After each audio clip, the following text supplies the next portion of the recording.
ne yapacaksın? Sasılı. Zaten bu.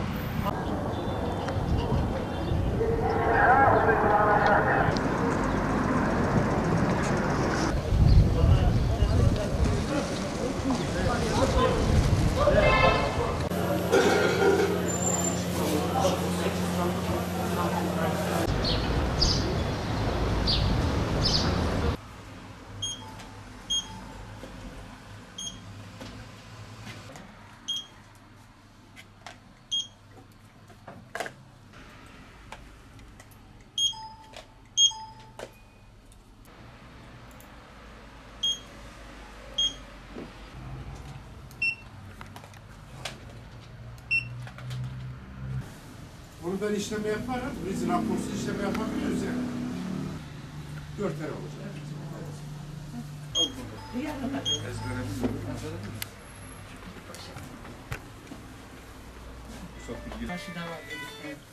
Alo. Abi daha önce almışsın gözüküyor. Yapsın. Bir saniye. Ben daha önce almışsın henüz ikinci kere daha onaylanmamış abi. Allah Allah. Onaylanmamış. Yok henüz. Oldu. Maske gelmiş mi? Bakar mısınız? Bakalım abi. TC numaranızı sorabilir misiniz? Çeker. Gelmemiş mi? Peki ne zaman gelir, bir bilgi var mı? Yani bilemiyoruz şu an biz de bekliyoruz. Bazılarınki oluyor, bazılarınki olmuyor. O zaman ücretli alamıyorsunuz peki? Olamaz. O zaman. Satıyoruz. Valla maske için mesaj gelmedi, herhangi bir mesaj. Ben de bir şansımı deneyeyim, gelip bakayım dedim. Tekrar gelmemiş. Yani maske alamıyoruz. Ücretli de alamıyoruz. Şu anda bu yüzümdeki maske zaten belediyenin kendi verdiği. O da tesadüfen karşılaşıp aldığım bir maske.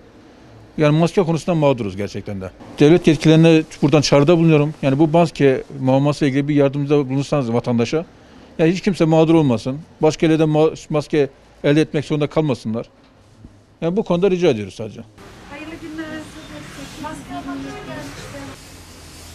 Daha önce maske aldın mı Sefer abi? 15 gün önce almıştım. 15 gün önce aldı. 15 Ama gün ikincisi daha onaylanmamış şu anda.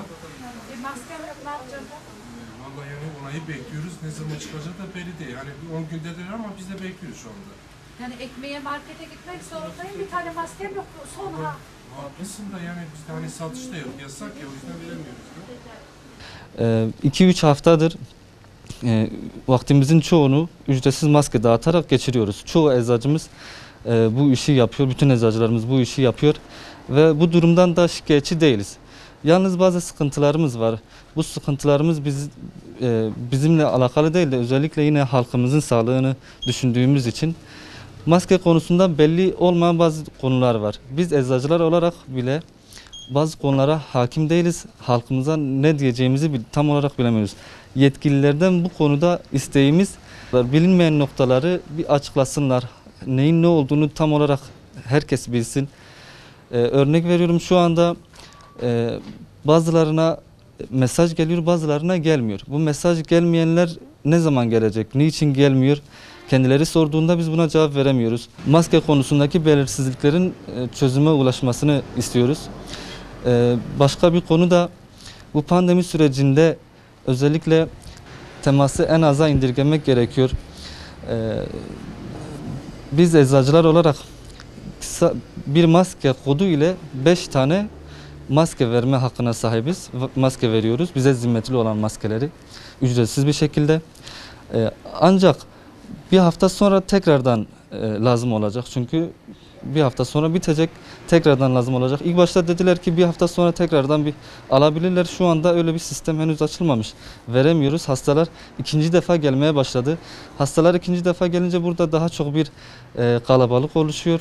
Bir maske koduyla en azından bir aylık maske verilebilirse çok daha iyi olacağını düşünüyorum.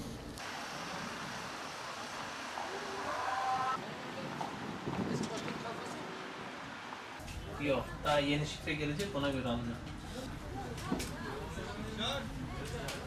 Sağlık Bakanlığı ile ve Türkiye Eczacılar Birliği'nin yapmış olduğu görüşmeler sonucunda halkımıza ücretsiz maske sağlayacaklarını söylediler. Biz de bunu eczacılar aracılığıyla olsun istedik. Çünkü yani en sağlıklı ve temini en kolay yerler eczaneler. Sonra sıkıntılar şöyle yaşandı. Önce İstanbul, Ankara ve İzmir büyük şehirlerde başladı. Aralıkta hem satış yasaklandı hem buradaki halk alamadı. O arada da ulaşamadılar. Biz valiliklerle görüştük, Büyükşehir Belediyesi ile görüştük. En azından o aralıkta hani hastalar sıkıntı yaşamasın diye Vali Beyimiz sağ olsun Yeni Cami'nin orada ücretsiz dağıtıma başladı. Sonra şifreler bize 19 Nisan itibariyle gelmeye başladı Malatya'ya. Yani Malatya 30 büyükşehir artı Zonguldak iline 19 Nisan itibariyle şifreler gitmeye başladı. Maskelerimiz elimize ulaştı. Ama şöyle ki şimdi her insanın adına telefon olmuyordu. Kod gelmeyen hastalar sıkıntı yaşamaya başladılar. Bu defa sistem üzerinden hastanın TC'sini, baba adını ve doğum yılını girdiğimiz bir sistem açıldı. Onda da kod gelmesine gerek olmadan hastalar gelip bizden temin edebildiler. Şu anda toplamda Malatya'da 239 tane eczane var mevcutta. Her eczaneye 4500 toplam 5500 arasında maske dağıtımı yapılmış. Yani toplamda 1.195.000 adet maske dağıtımı sağlanmış bugüne kadar. Şöyle ki bugün Türkiye İlaç ve Tıbbi Cihaz Kurumu ile görüşme sağladım. 10 gün geçti çünkü 19 Nisan'dan sonra 10 gün geçti, 29 Nisan'dan sonra Malatya'daki halkımıza tekrar ikinci bir şifre gelmesi gerekiyordu. Onunla görüşme sağladığımda şifrelerin yavaş yavaş gitmeye başladığını söyledi. Ama tabii ki sırayla hani şöyle ki 57 ve 65 yaş arasında önce gidecek. Ondan sonra 57'nin altında 20 ve 57 yaş arasında gidecek. Onun için hani halkımız bana gelmedi, sıkıntı yaşıyoruz derlerse şöyle bir uygulama da gelmiş. Ben buradan da göstereyim. Hayat Eve Sağır uygulamasını telefonlarına indirirlerse orada yeni bir başlık açılmış. Maske talep et diye. Buradan maske talep et butonuna tıklayacaklar. Şuradan. Ve zaten Hayat Eve Sağır'ı kendi TC kimlik numaraları üzerinden açtıkları için şuraya maske talep et butonuna tıklıyoruz. Maskenizi teslim aldınız diyor. Hani benim hala sıram gelmemiş, ikinci sıram. Eğer ki ikinci sıram gelmiş olsaydı talebiniz alınmıştır, kod gelecektir diye size mesaj geliyor.